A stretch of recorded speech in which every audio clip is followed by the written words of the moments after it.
It was a reign of terror that paralysed half the country with fear.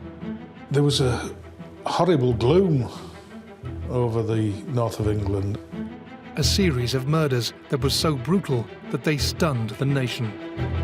There were stab wounds to the abdomen, but most significantly, there were 2 serious injuries to the back of the head with fractures of the skull. For it is known that a ball-peen hammer, similar to this one, has been used in the initial attack in most of the killings. Despite the largest and most costly police operation the country had ever seen, the killer remained on the loose. There was this feeling that no woman was safe. The murders committed by the Yorkshire Ripper were crimes that shook Britain.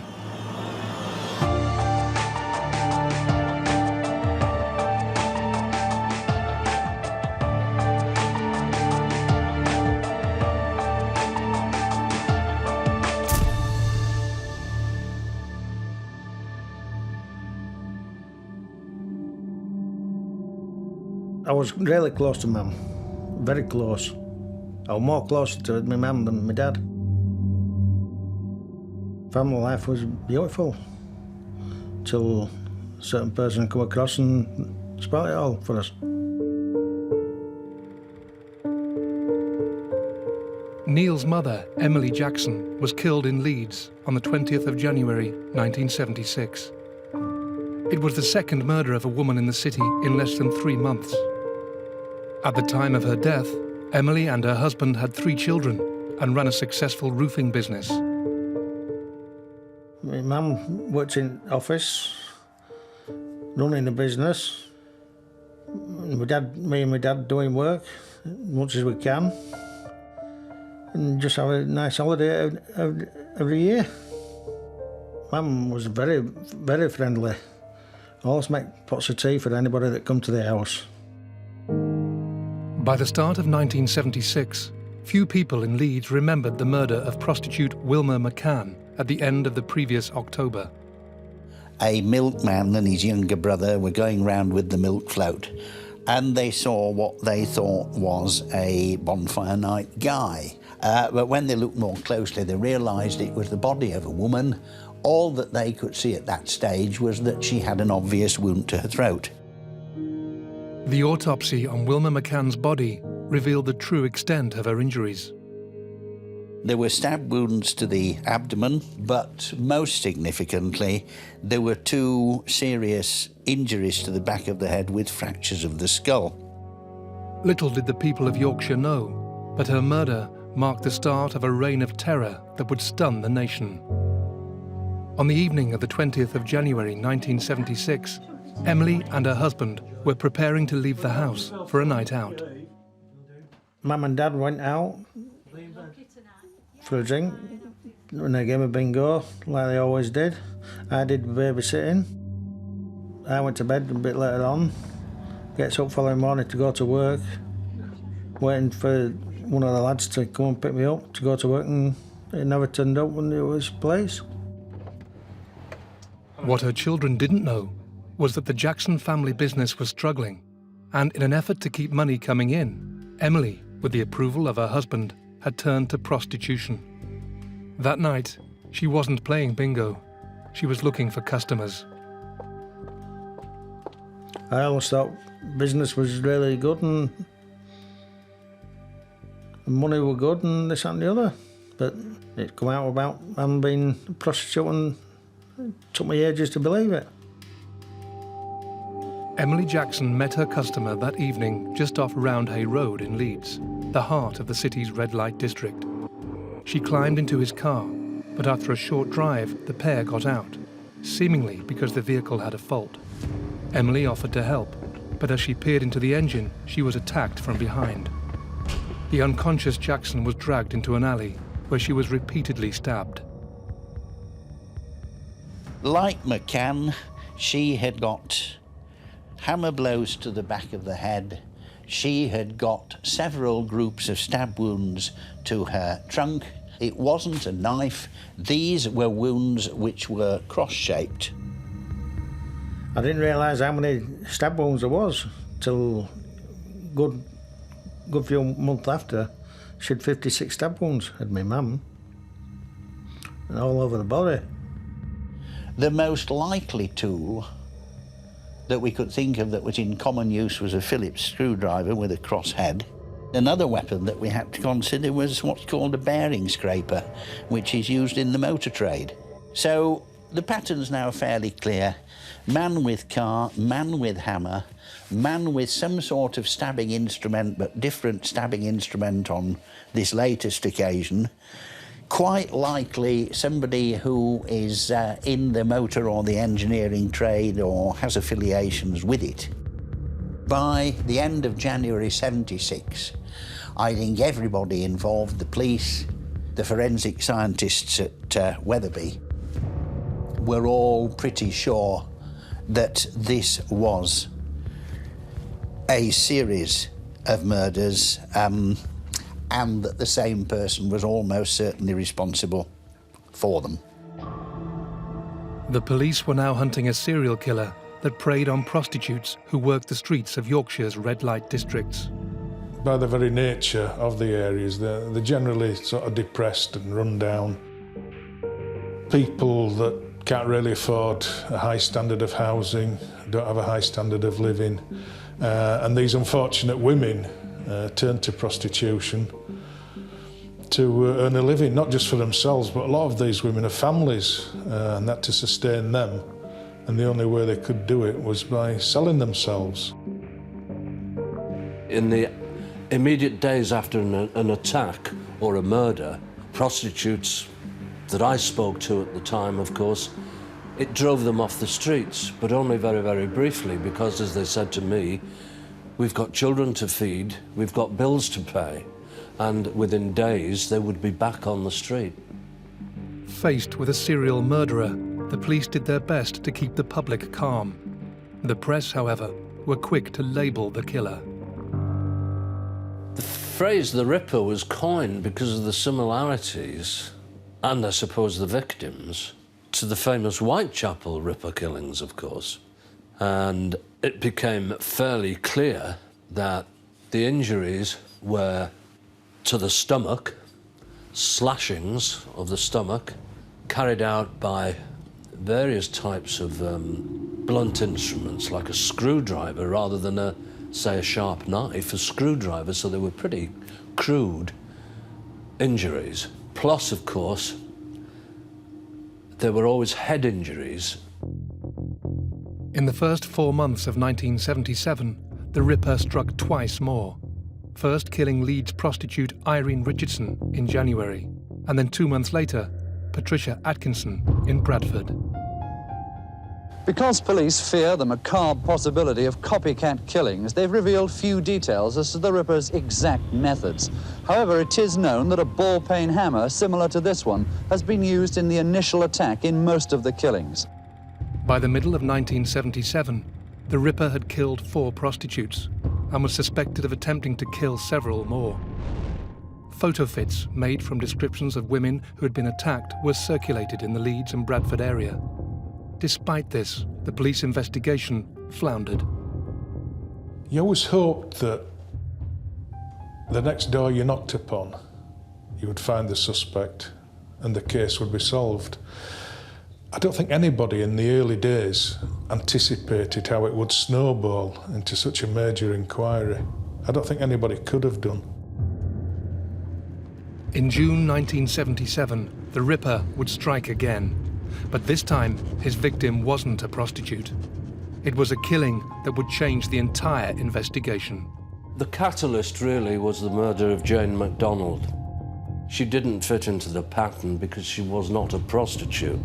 She was very young as well, she was only 16.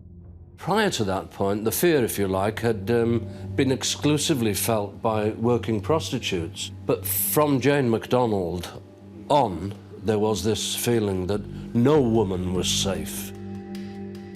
Women always went around in pairs or 2s or 3s. No woman would dare go out alone. My own sisters used to walk around with knives in their bag, in their handbags, although they was probably the safest people on the planet from the Yorkshire Ripper, but they had no idea that it was our brother Peter.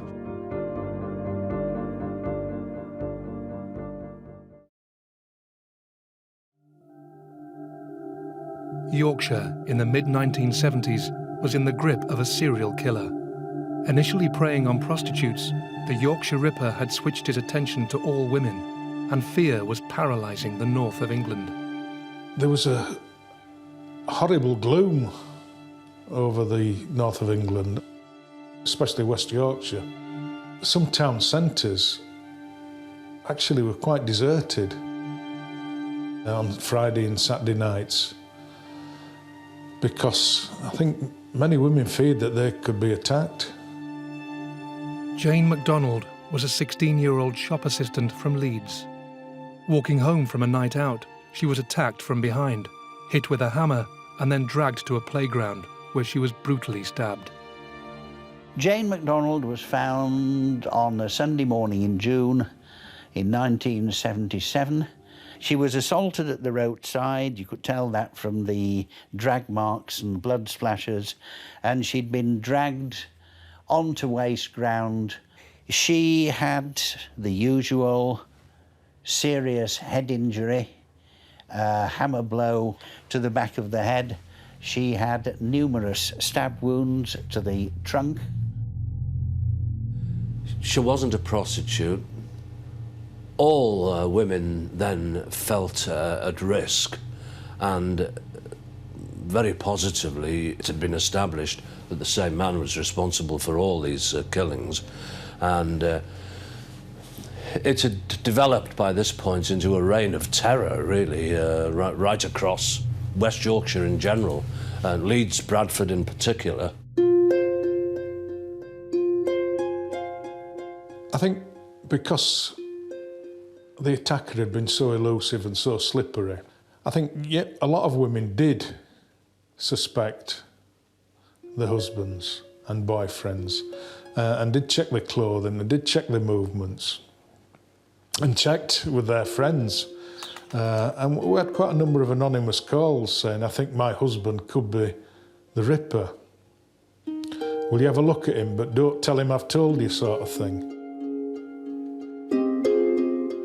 There was a massive, massive movement against men as well. In fact, in Bradford, there was a march against men saying that they should keep curfews, and women-only buses started to be run. West Yorkshire Police's response to the McDonald murder was to bring together the separate teams investigating the killings under one roof. Based in Millgarth Police Station in the centre of Leeds, the detectives were soon deluged with information. The problem was that it was taking police time to get through all the information because, of course, they didn't have the kind of computer facilities then that exist now. Things that we take for granted nowadays were still all done with punch cards, postcards, statements, copper licking his pencil, writing it in his pocketbook, transferring it in by longhand to a report at the station afterwards. I would say we were sort of still not quite in the Bronze Age with regards to paper, but that's how we worked. Reports had to be written, typed up, then they had to be read, sifted through, and the Ripper team really became engulfed in all this material from witnesses. So you had old information still being processed and a new murder breaking which needed urgent attention. So yes, the incident room staff were torn between prioritising what was relevant and what was more relevant, and it was a difficult decision to make. Their appeals for information, you see, were extremely successful. Obviously, people were only too anxious to try and help. So there was always a time gap, a time lapse between taking the statement and them actually getting around to processing the information. I understand there was something up to 4 tons of paperwork held at Millgarth Police Station, which caused the floors to creak and, of course, that to be reinforced. But there was no other system. A detective once said to me, "We know that the information that we need is there, but it's a case of finding it." Buried in the mountain of paperwork that was being sifted by police officers was the name they were so desperately seeking, a killer who was hiding in plain sight. His name was Peter William Sutcliffe. Growing up with Peter he was a really nice guy. He was, being so much older than me, he was more like a father figure, as my dad was never around. He was either working or out at the pub or doing sports events. And Peter used to teach me things that a father should, really. So he was a great big brother.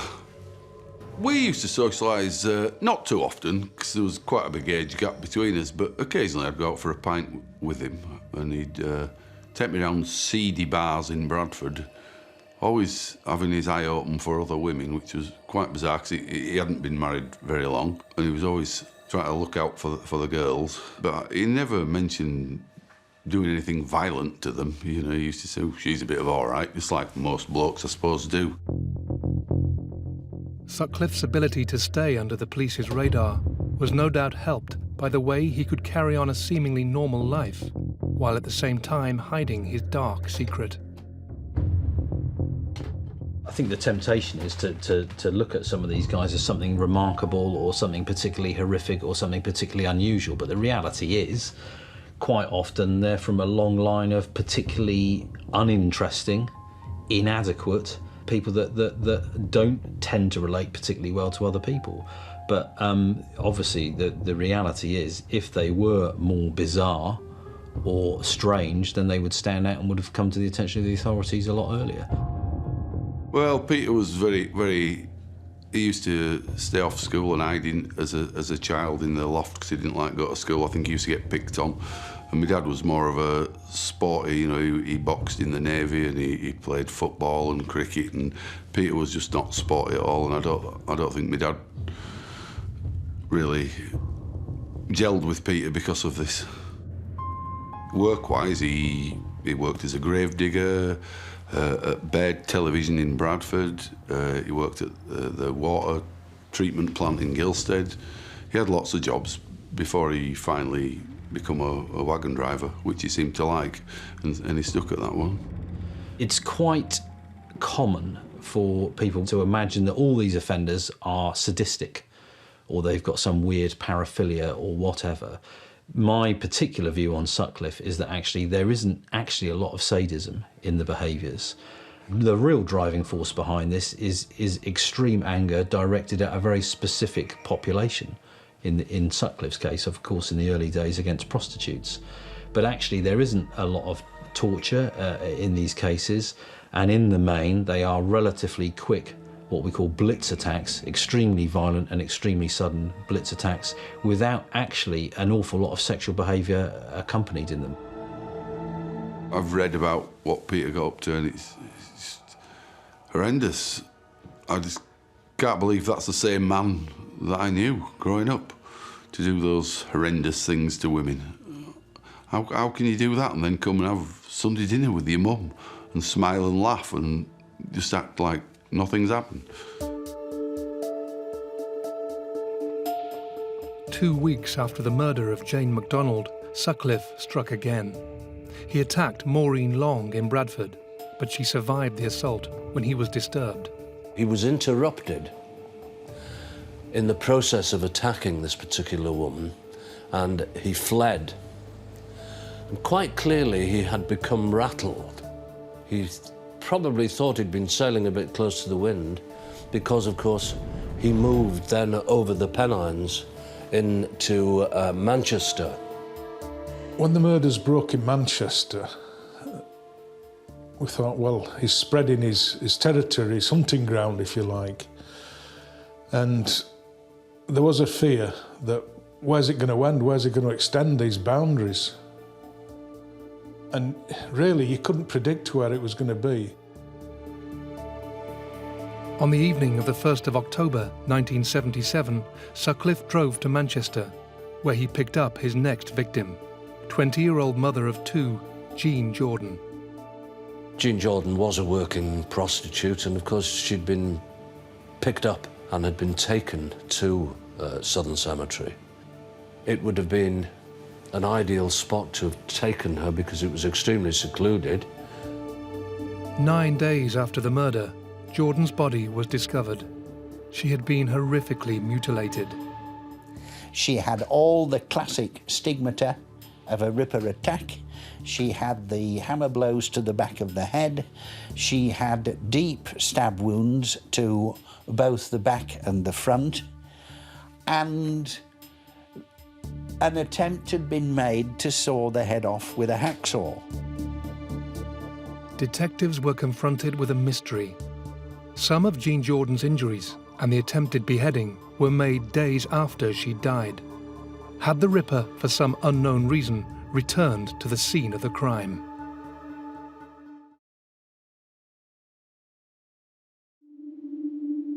In October 1977, Peter Sutcliffe murdered Jean Jordan, a prostitute from Manchester. He dumped her body in the city's southern cemetery.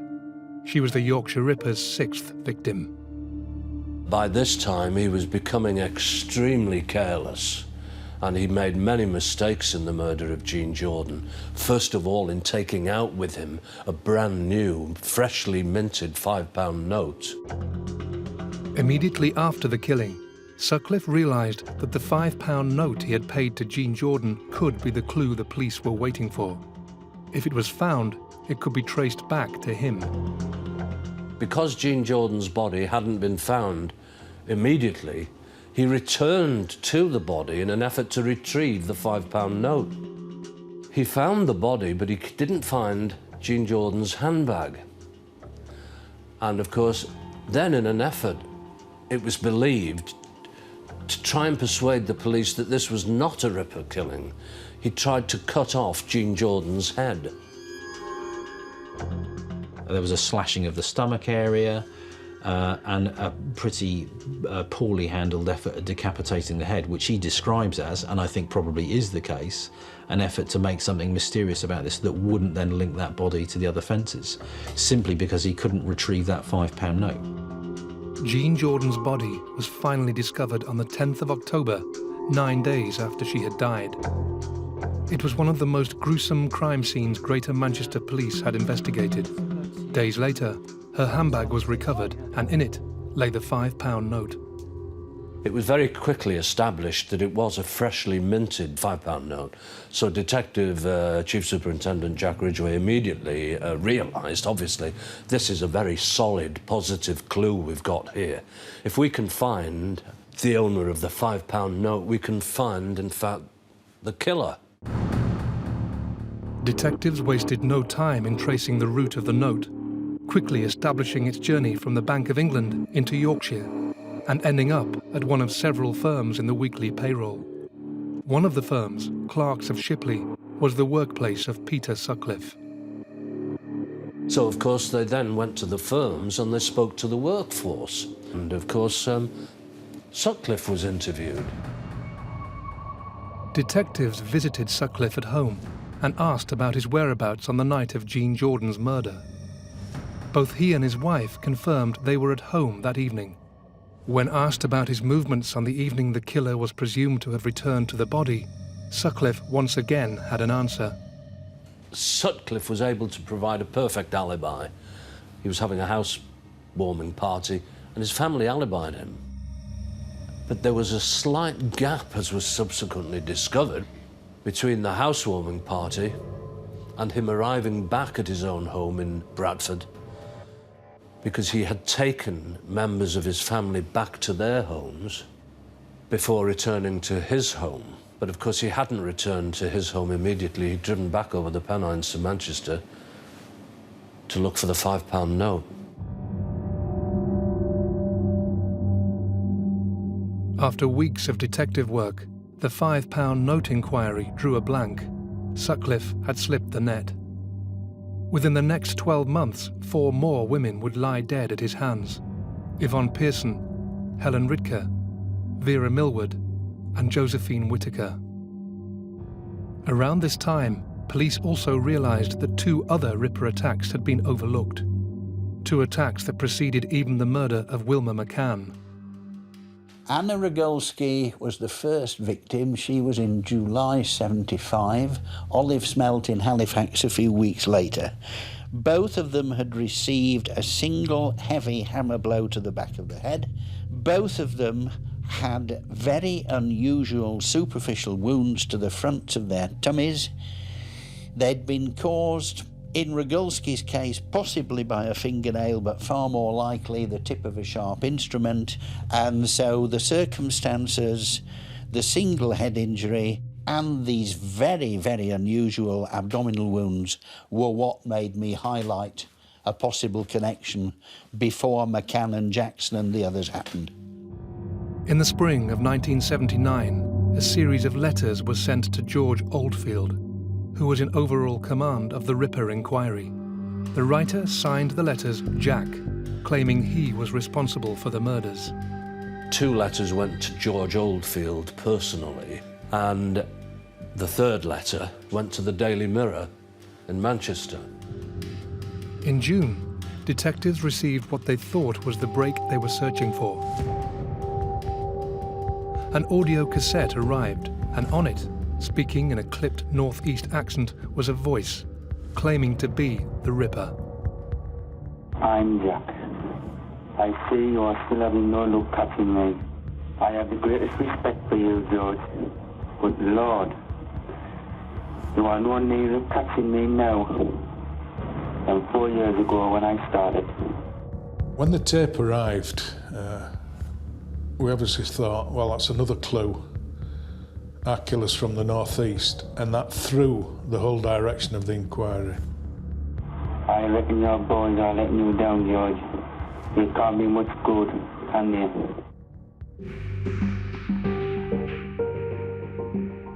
Dubbed Wearside Jack, the man behind the cassette in actual fact had nothing to do with the murders. Both the tape and letters were a complete hoax. Well, what you often get in police investigations that are of this magnitude is what psychologists call confirmation bias, where a certain piece of information looks quite attractive.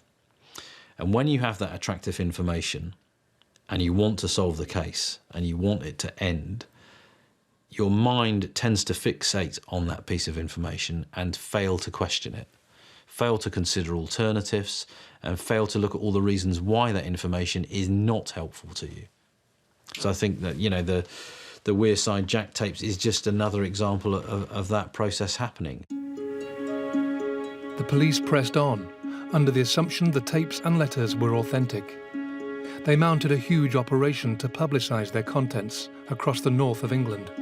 Since the voice of the man who claims to be the Ripper was broadcast last night, specialists set up switchboards in Leeds, Halifax and Sunderland have been flooded with calls. The publicity involved in the letters and tapes was massive. We were given, I think, what was £1 million worth of free publicity. We've had a magnificent response, which in fact went on until after 1:30. It was after 1:30 this morning when things began to quieten down. Then they built up again this morning when the handwritings hit the press. The letters were reproduced on billboards, in newspapers.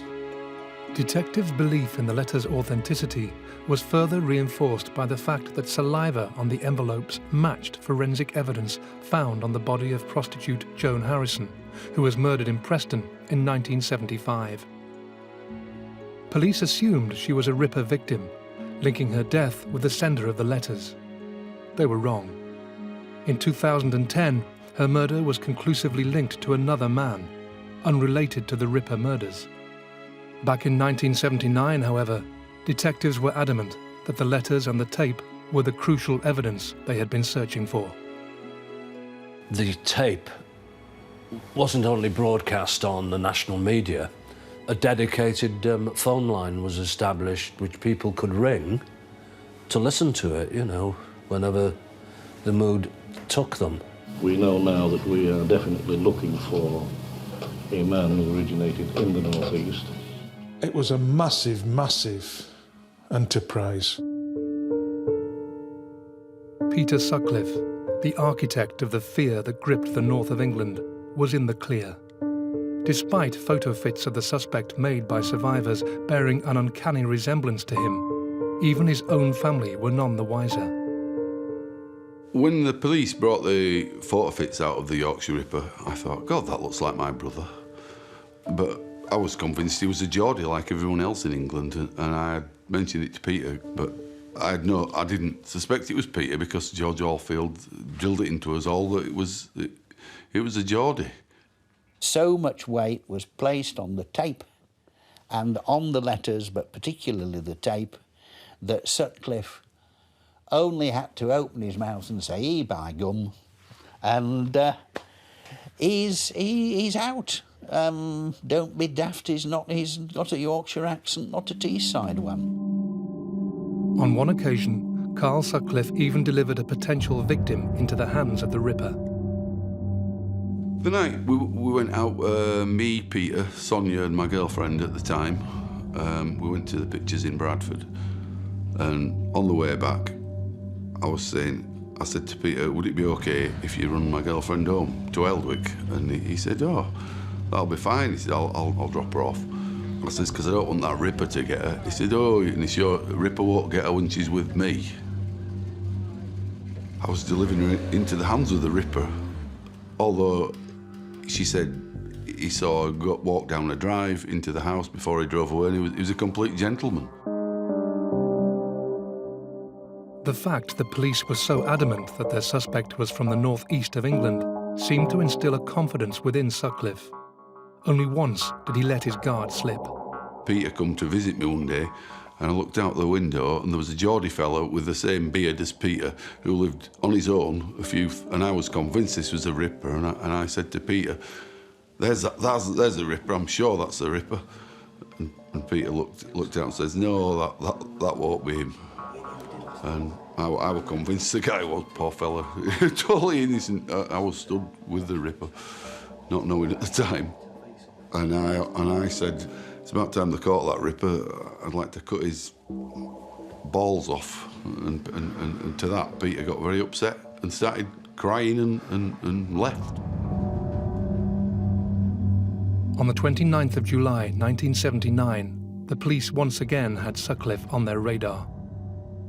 The reason for the visit was that his vehicle had been sighted numerous times in the red light districts of Manchester, Leeds and Bradford. When we went to see Sutcliffe, there were certain things we didn't like about him. He didn't seem fazed by our visit.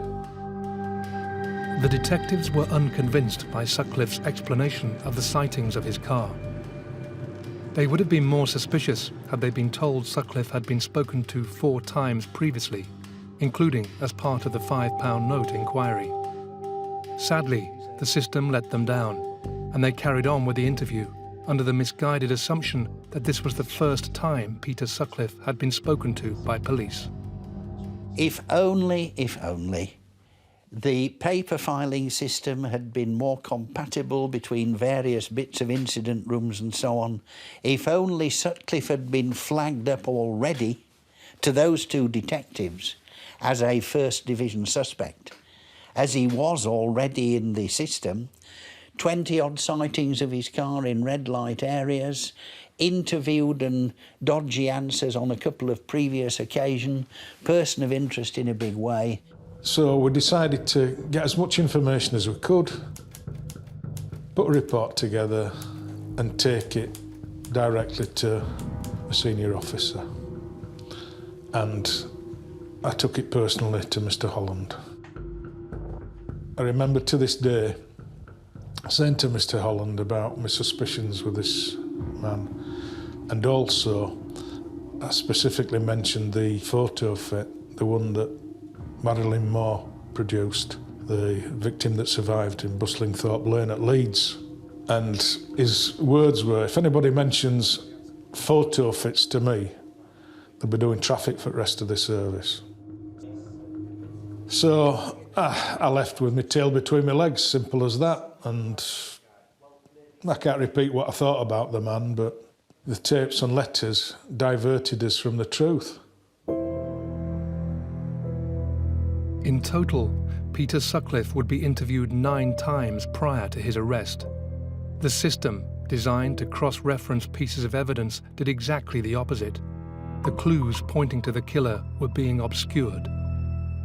I did a check on Sutcliffe's background, his criminal background, The Criminal Records Office sent me a note saying that it'd been found in a garden with an article going equipped for theft in order to steal. Now, it didn't say that the article was a hammer. Obviously, if it had said a hammer, you know, it would have been straight in there and there'd have been no interview, but we would have arrested him without any interview and taken him straight down. By the end of 1980, another 3 women would be dead. Barbara Leach, Marguerite Walls, and Jacqueline Hill. It would be a stroke of luck on the 2nd of January 1981 that would lead to the Yorkshire Ripper's reign of terror being stopped.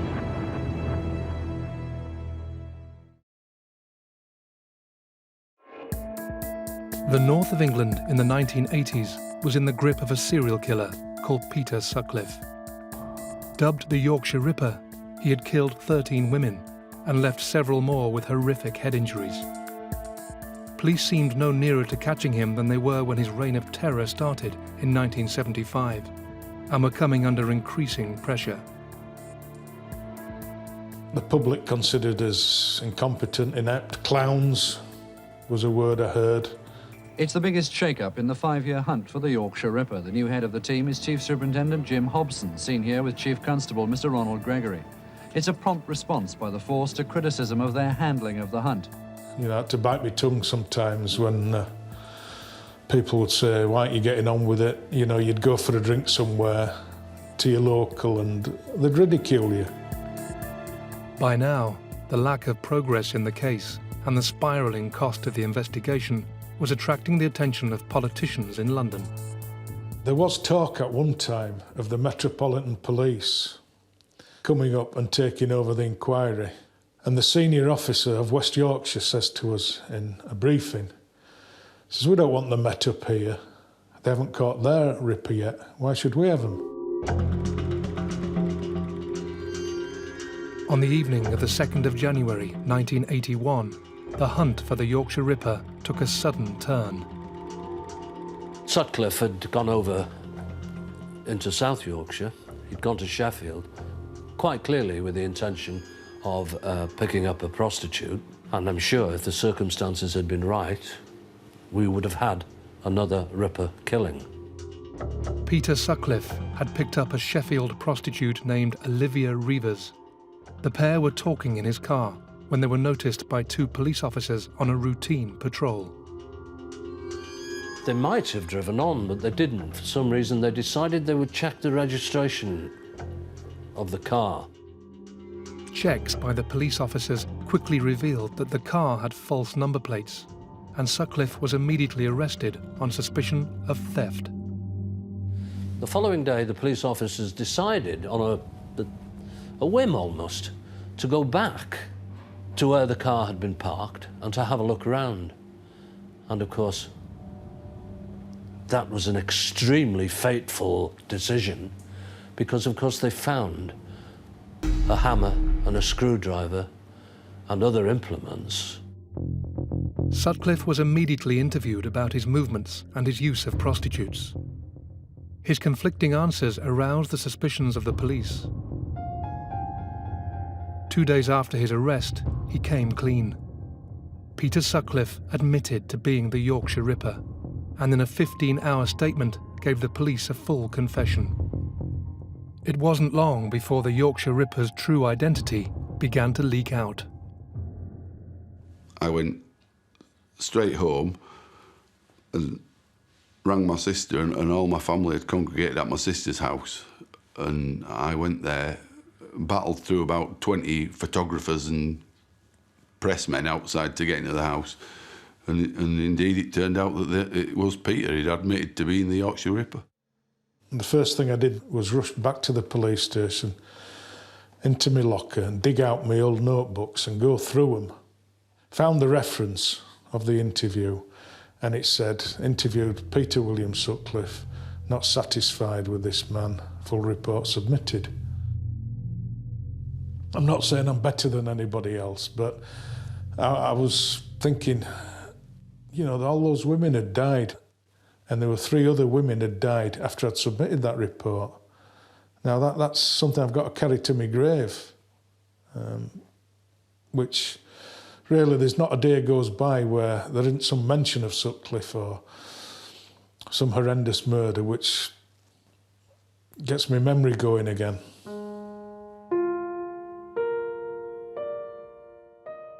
Given the fact that Sutcliffe had evaded police for over 5 years, it wasn't surprising that detectives were keen to announce his capture to the world. A press conference took place at 9 o'clock in the evening. I can tell you that we are absolutely delighted with developments at this stage. And it was totally undisguised euphoria. Can you tell us whether he has a Geordie accent? I cannot tell you that because I've not heard him speak.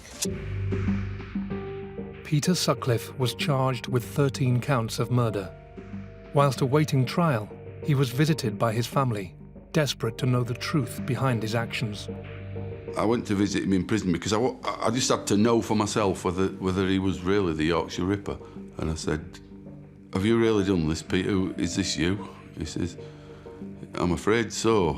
I said, "Well, why did you do it, Peter?" And he said, "Oh, just cleaning up, our kid, just cleaning up." The trial of Peter Sutcliffe began on the 29th of April, 1981. He admitted 7 counts of attempted murder, but denied 13 separate charges of murder. The prosecution initially stated they would accept a guilty plea of manslaughter on the grounds of diminished responsibility. In simple terms, Sutcliffe claimed he was mad. However, the judge dismissed the plea and ordered that the Yorkshire Ripper stand trial for the murders. Throughout the trial, really, from day one to the very final day, and even at the sentencing, he showed absolutely no emotion whatsoever. He came up from the cells in the morning, took his seat in the dock, just as though he was arriving in the office for work.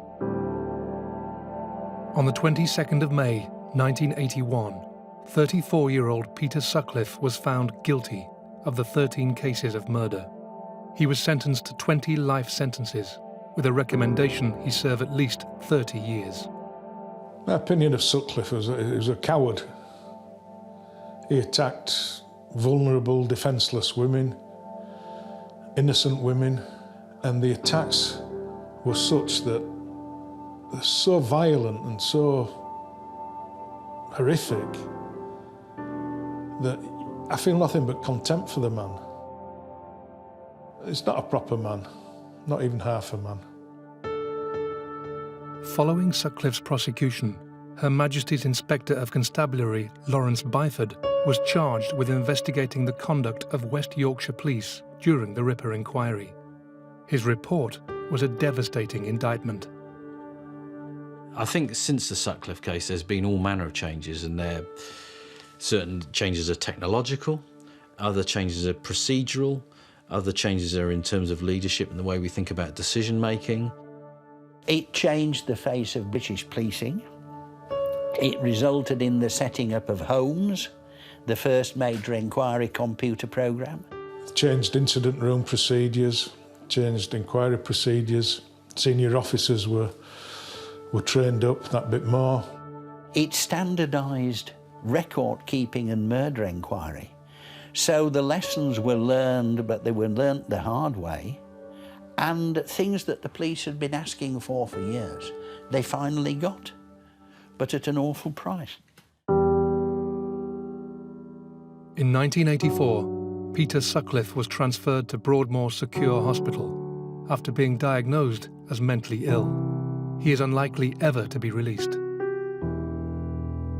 The person responsible for the Wearside Jack letters and tape was unmasked in 2006 as 49-year-old John Humble from Sunderland. He was convicted of perverting the course of justice and sentenced to 8 years in prison. His trial was a stark reminder that the Yorkshire Ripper is never far from the front pages. It's always there. It's always foremost in my mind. And when I see the victims, I can't help but feel for them, feel a lot of pathos for them, the survivors. And I feel really bad for them and The relatives, the bereaved, that's who I feel for, that I have compassion for. It brings back memories where I don't have mum to see every time I want to see her. All I do is just look up at mum on a picture. I wish she was here. Always have done.